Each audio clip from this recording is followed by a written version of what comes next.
মা আকফারা, ও মানুষ, সৃষ্টির ভিতরে তোরে শ্রেষ্ঠত্ব দিলাম, তুই অকৃতজ্ঞ হস কি কইরা?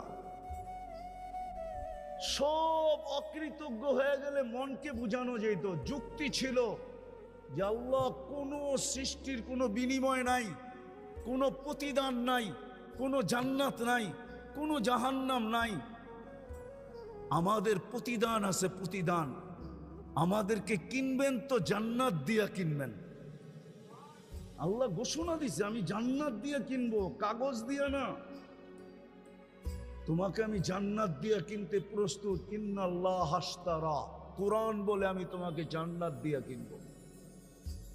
তোমার প্রতিদান আছে।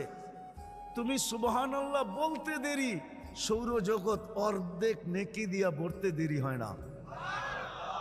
অথচ সমগ্র সৃষ্টি